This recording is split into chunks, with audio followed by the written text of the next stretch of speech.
Hello, friends. This is Dave Hurwitz, executive editor at ClassicsToday.com, here with the Maurizio Pollini edition. Oh my goodness, lots and lots of stuff. The only problem with the Maurizio Pollini edition is that in 2017, which seems like ages ago, wasn't it? It wasn't really. Deutsche Grammophon released the Maurizio Pollini edition for his 75th birthday. That edition contained 58 CDs, and it looked almost exactly like this one, if I'm not mistaken. I have it sitting around here. I don't know, it's like over there somewhere. And this one has 62 CDs and a couple other things that one didn't have, but who cares? Let me be honest with you. And I'm not saying that to be disrespectful to Pollini. He was one of the great pianists of the 20th century. I mean, he was amazing. But if you bought that, then you probably supplemented it with a couple of discs that came out since, and that weren't very good, by the way, because great Pollini, generally speaking, is earlier Pollini. And as a result, we have this wholly unnecessary box. I mean, I get it. It's nice that they were willing to invest the resources and time into doing a complete Pollini after he passed away. I mean, I get that. I really do. But on the other hand, from a purely economic point of view and a collector's point of view, well, if you didn't get that edition, which was only in print for 10 minutes anyway, you might want this. So I leave it to you. Let's put it that way. I'm not going to jump up and down because Pollini deserves better.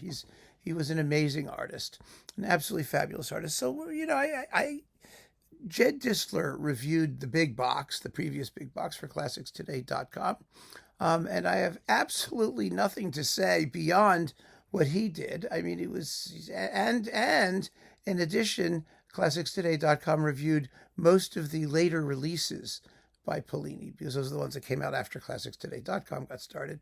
So we don't really need to go through this disc by disc. We can talk about, generally speaking, his strengths and weaknesses and take it from there. By and large, Pollini, as you may remember, made a huge splash in the 70s with recordings by, well, essentially there were 3 batches of recordings and a disc or 2 that blew everybody away. I mean, as a pianist, he had great intellectual rigor, phenomenal technique, a classical poise to what he did. I mean, he was just a class act. He really was. He was sort of like Michelangelo without the eccentricities and with a more linear oriented sonority. But there was a similar, almost aristocratic quality to his playing. And it was really extraordinary. And those recordings have held up very well. They were, just to be comprehensive. Let's see if I can remember them all. Though if I can look at this, we can look at this if we feel like it later. Late Schubert sonatas, which were gorgeous. In fact, the Schubert recordings are generally all wonderful. And the Wanderer Fantasy, which is still one of the reference editions. I mean, it's amazing. His Schubert had it had that classical control, but also a lyricism and a warmth that you didn't find in some of his other stuff that he did. So his Schubert was wonderful. His late Beethoven sonatas, which were exceptional, and he remade a couple of them, and they were still pretty exceptional, actually. Different sounding, but still very, very good. His Chopin, the etudes, preludes, and polonaises, which were also amazing and remain so, just wonderful. And then there were recordings of things like the Prokofiev Seventh Sonata, the Stravinsky 3 movements from Petrushka, the Boulez Second Sonata, and Webern piano variations, were the contemporary repertoire, which he did as well as anybody ever has, basically. And those other pieces, the Stravinsky 3 movements, which just, I remember the Stravinsky particularly was on like every single record store playlist at the time. I mean, people just would listen to it and go, "Oh my gosh, that's amazing!" So those were all wonderful, wonderful performances, and they still are. I mean, the Schumann Fantasy in C was incredible, There's some really, really great things. So that was early-ish Pollini. Then he had concerto recordings. I mean, he did the Beethoven concertos with a bunch of conductors, including with Karl Böhm in 3 and 4, I believe, which were really, really, really fine. The Brahms first with Böhm was terrific. He remade the Brahmses with Abbado, and Abbado, who was a terrific Brahms conductor, they did some excellent Brahms second concerto. They did that. Pollini did some fine Mozart. He conducted and played Mozart 17 and 21 with the Vienna Philharmonic, actually, and he was really very, very fine. So there's a lot of juicy stuff. Outside of that repertoire, there was a good bit of Debussy. The etudes were particularly noteworthy, the preludes less so. His Bach Well-Tempered Clavier, well, there are other Bach pianists, I think, who are a little bit less mechanical than he could be in that music. See, one of the issues with Pollini, especially as later, which is very interesting, pianists tend to get more technically fallible when they slow down as they get older. He was more like Toscanini. He got faster and more rigid as he got older. And maybe it was a sign of his failing technique, or less than I was failing. You say failing, you're expecting disaster. It never failed. It never failed like that. Even when he was 80, he still had a pretty tremendous technique. But he became brusquer, especially in Beethoven. He would toss things off almost with a certain amount of impatience. And I mean, his late Pathetique Sonata had some of that going in it and whatnot. His Beethoven sonatas, for that reason, are variable. Generally speaking, the earlier they are, the better they are.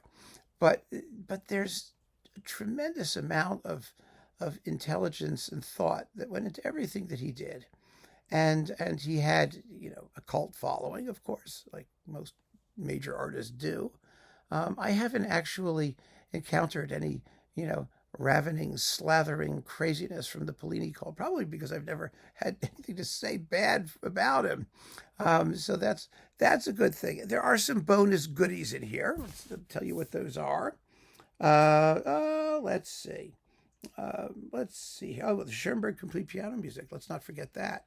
I mean, Schoenberg's Complete Piano Music is actually a wonderful body of work when you're in the mood. Most of us may never be, but...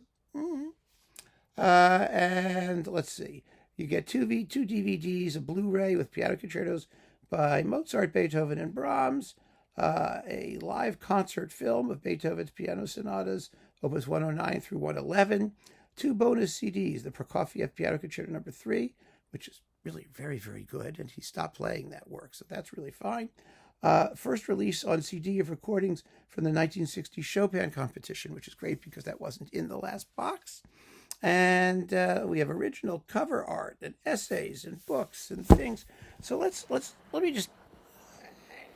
Oh, it's one of these. Well, it is one of these. It's not one of these boxes with a bottom that drops out. It's got a ridge here, so you know where to pick it up, which is a good thing. There it is. We could take that out, and let's just have a look here and see the Beethoven piano concertos with Böhm, Joachim. Then they redid them with Abbado.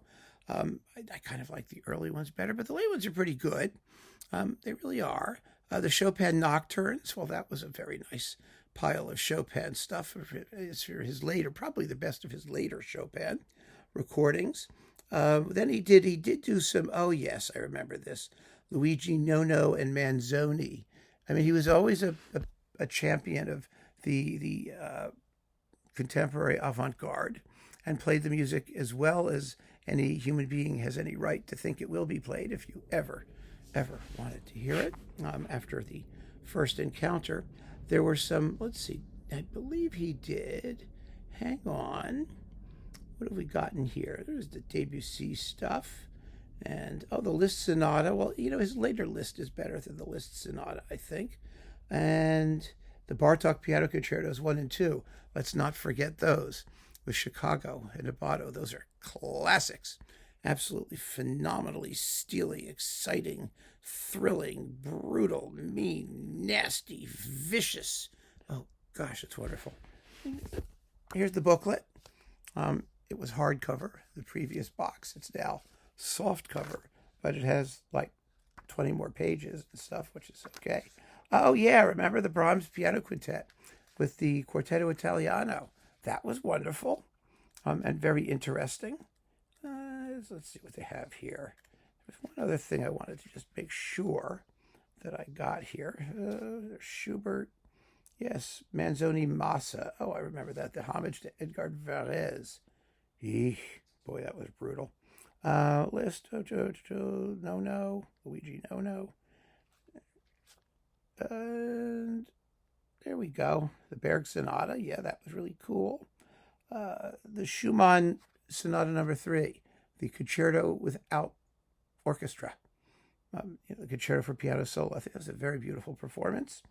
And I think that about really does it. I think we're in good shape, frankly. I mean, there are other things that you'll see in here, of course. I mean, I'm not covering everything. His Schumann could be a little bit hit and miss, but like I said, there's that great fantasy in C, and he does the Songs of Dawn, which I love. The Gesänge der Frühe, which is a fabulous piece. I mean, he plays it beautifully. The Symphonic Etudes, I think, was a wonderful performance. Okay, there we go. That really sort of covers it, actually. I mean, there are lots of other little things and a couple major things, but if you're a Pollini Nick and you want to talk about what else in here thrills you, feel free to add a comment. I'm not going to say anything bad about this man because he was one of the greats. He really was, and I think his recorded discography will endure. And even the things in which he's not at his absolute best are worthy efforts, and I think deserving of respect. And I don't say that about many people. I really don't. But this guy was a credit to the musical universe. So keep on listening, friends. Thanks for joining me. Take care.